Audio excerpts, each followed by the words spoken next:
अर्नब गोस्वामी को जानते हो ना? क्या आपको याद है किसान एहतिजाज जो मोदी हुकूमत के लाए हुए 3 ज़रई बिल के खिलाफ दिल्ली की सरहद पर धरना दे रहे थे? राहुल गांधी एक अपोजिशन लीडर के तौर पर एहतिजाजी किसानों से मिले और इनके मसाइल को जानने की कोशिश की और अपनी दूसरी मसरूफियत से वो दूसरे दिन इटली चले गए। इस पर अर्नब गोस्वामी अपने शो में चीख कर बता रहा था कि किसान एहतिजाज कर रहे हैं और राहुल को इटली जाने की पड़ी है, जबकि इन्हीं दिनों मोदी भी एहतिजाजी किसानों से मिले बगैर विदेश यात्रा पर चले गए थे। अर्नब गोस्वामी को सवाल किससे करना था और वो सवाल किससे कर रहे थे? ये बात अब इसलिए बतानी पड़ रही है कि एक बार फिर अर्नब गोस्वामी हुकूमत के बजाय राहुल गांधी से सवाल कर रहे हैं। मैं मोहम्मद तलहा सिद्दी बापा और आप देख रहे हैं अलबलाग चैनल।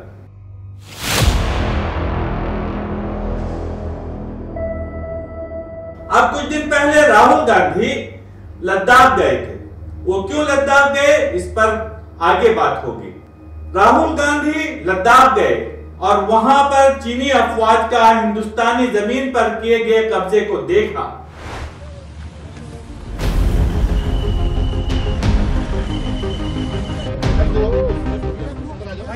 इतवार को लद्दाख पहुंचे राहुल, वहां के लोगों से बातचीत की। इसके बाद इन्होंने कहा कि मोदी ने मुल्क से झूठ बोला है।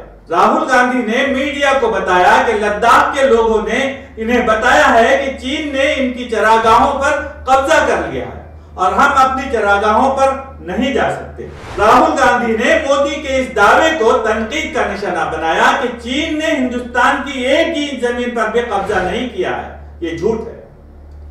आखिर इस मामले में मीडिया को क्या करना चाहिए था? अपोजिशन लीडर लद्दाख जाएं और वहां के लोगों से बात करें और कहें कि मुल्क के सरहदी इलाके को चीन ने घेर लिया है, तो मीडिया किससे सवाल करे? सवाल तो प्राइम मिनिस्टर मोदी से किया जाना था। लेकिन क्या आप जानते हैं कि इस रिपब्लिक टीवी ने किससे सवाल किया? राहुल गांधी से। ब्रेकिंग न्यूज, लद्दाख में कांग्रेस लीडर राहुल गांधी ने एक बार फिर हिंदुस्तानी फौज की तौहीन की। यह चैनल राहुल के उन्वान से खबर नशर करता है कि चीन हिंदुस्तानी इलाके में दाखिल हो गया है। यह है अर्नब गोस्वामी की सहाफत और उनके जर्नलिज्म का तरीका। वो हमेशा मोदी हुकूमत पर सवाल करने वालों से सवाल करता रहा है। अगर अपोजिशन मोदी हुकूमत से सवाल पूछती है तो वो अपोजिशन से सवाल करते हैं। वो ये काम गुज़िश्ता 9 वर्षों से ईमानदारी से कर रहे हैं।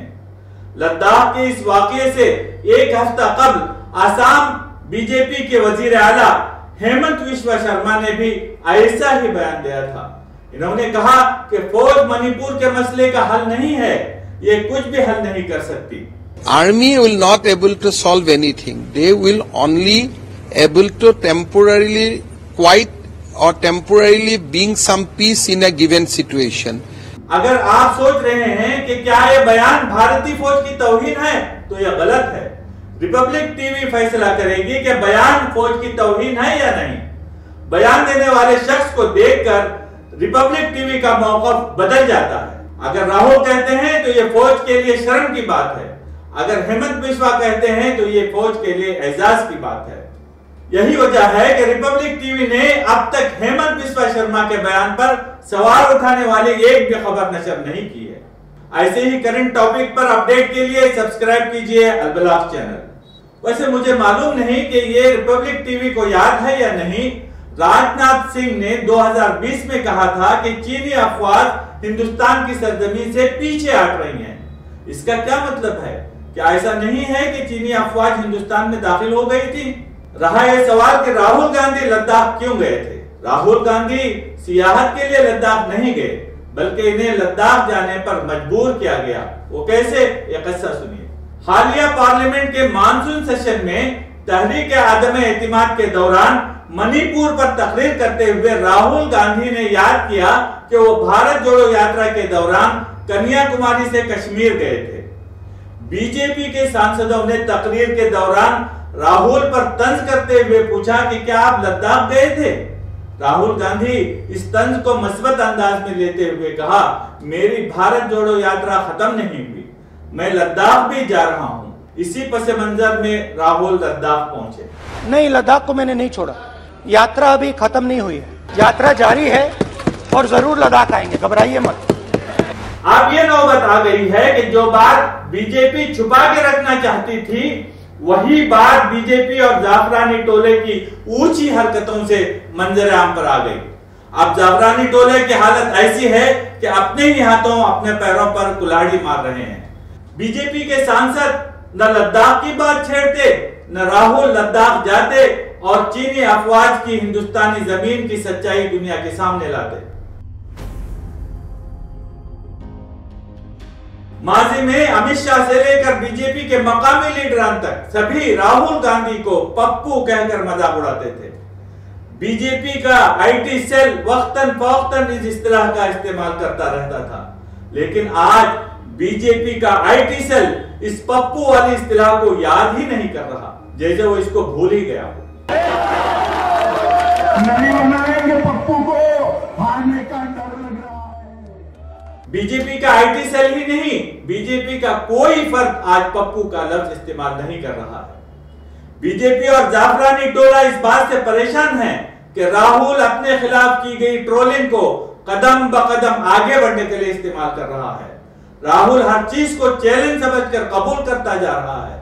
राहुल गांधी की भारत जोड़ो यात्रा और इसमें दिखाई गई कुव्वत इरादे ने बीजेपी को भोग ला दिया है। हर चोर के नाम के साथ मोदी ही क्यों लगा हुआ है, इस बात पर माफी मांग लेते तो गुजरात की अदालत इन्हें सजा न देती, मगर वो नहीं झुका। राहुल ने जज के कहने पर भी माफी नहीं मांगी और अपने बयान पर कायम रहा। उल्टा सवाल ही कर दिया कि मैं सावरकर थोड़ी हूं जो सजा के डर से माफी मांगू, और अपने बयान पर डटे रहे। राहुल गांधी ने पार्लियामेंट से नाअहल होने के बाद भी इसे मस्बत अंदाज में लिया। अपने ट्विटर अकाउंट में राहुल ने खुलकर ये टैग लाइन दी कि वो नाअहल रुकने असेंबली हैं। राहुल गांधी हरियाणा के खवातीन किसानों से मिला, इनको बस में अपने घर ले आया और इनके साथ खुशियां बांटी। उसने लॉरी ड्राइवरों के मसाइल जानने की नीयत से लॉरी में सफर किया।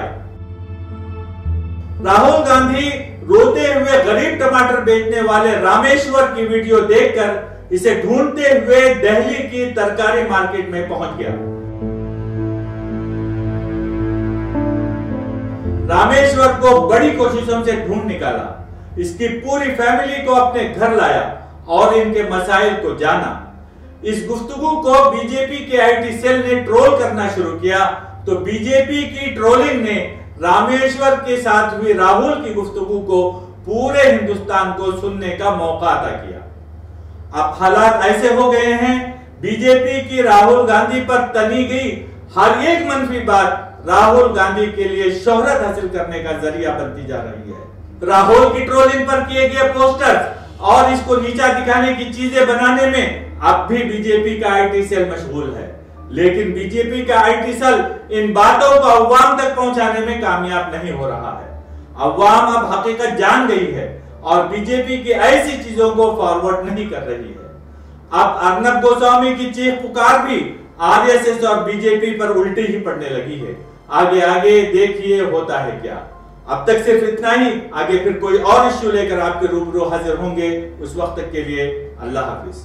आप देख रहे हैं अल बलाग चैनल, हक का पैगाम इंसानियत के नाम।